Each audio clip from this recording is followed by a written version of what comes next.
On the 5th day of Christmas, my true love gave to me a fat bank account.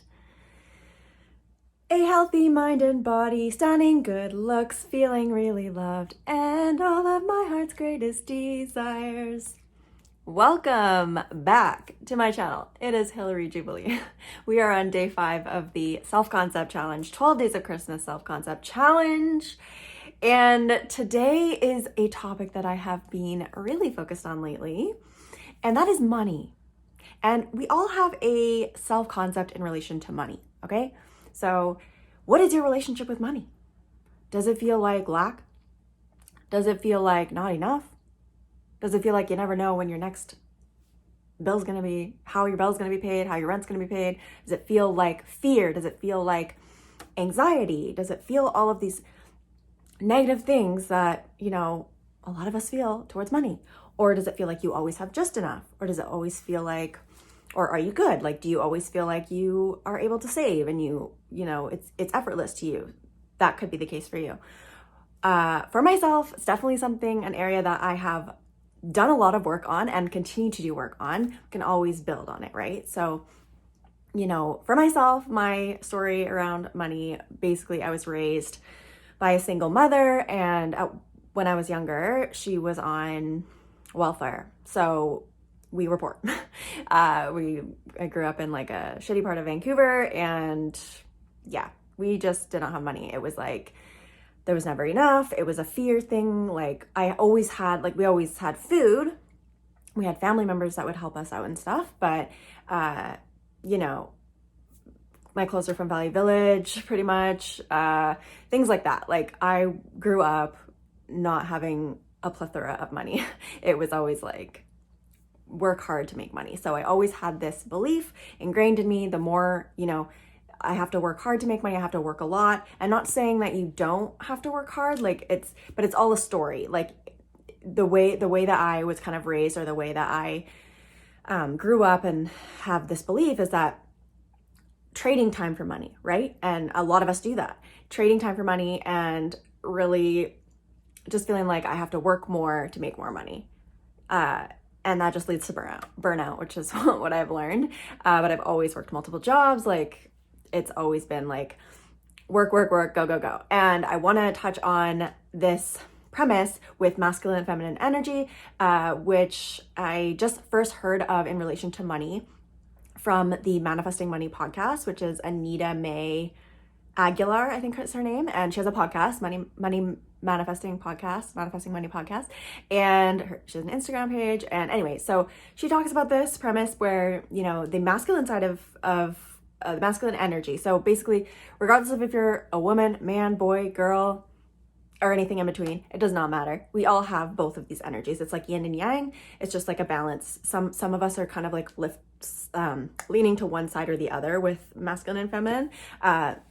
For myself, it's definitely leaning more to masculine towards money, because the masculine side of it is working hard, the action. Basically, the one idea is the action. So working hard, grinding, go-getters, like the competition, like action, go, go, go. That is the masculine energy. And then the feminine energy is belief. So believing in, having the belief that money is available to you, the goal setting, like it's the more nurturing belief side of it. So you want to have a balance of both, and the belief side of it is really important. If you don't have the belief side of it and you're just working hard, like if it were true that, the harder you work, the more money you made, if that alone were true, I think Amanda Francis says this in one of her YouTube videos, then people who work in fast food industry, or like, low paying jobs that work really hard, it's just not true. Like it doesn't mean that they make more money just because they work harder. They could be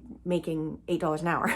You know what I mean? Like they could be working harder but making less per hour. So hard work does not always equal more money. It's, you gotta have that belief backed by the belief supporting you along with working. Like it's not just one without the other. It's not just you just sit on your butt all day and like believe that money's coming to you. Like you integrate both. And I think that can be applied to any area of manifestation, where it's like, yeah, you back it with the energy and the belief in yourself and in that area, that, you assume you already have it and that belief, and then you be willing to do whatever it takes. So you be willing to take the action that you may be led to take. So anyway, going on a tangent here, but with this masculine and feminine energy, it's like you just want to have a balance with it, with money. And I'm sure I could make many more videos on this because it's fascinating. But anyway, we all have a story around money, and you want to look at what yours is. So what is your relationship with money? Do you feel icky around it? Does it hurt you when you spend something? Do you try to ignore it? Do you try to not look at your bank account? Like all of these things are an indicator to you on what your energy is around money, and you want to nurture that relationship so that you feel better around it. So if you hate money, like I've heard people say, oh, I hate money. And it's like, well, that's not going to help you. You want to like nurture a more loving relationship with money, because if you hate money, then money's going to hate you, girl. So let's, transform a relationship. And you can do this with any area of life, but today we're focusing on our self-concept with relation to money. So let's just look at this and say, okay, like let's journal, like what's your relationship with money? What are the feelings that come up? Like, do you feel lack? Do you feel this? What are the beliefs that you have that come up? It's hard to come by, whatever it is. And then we challenge the belief. Is that belief true?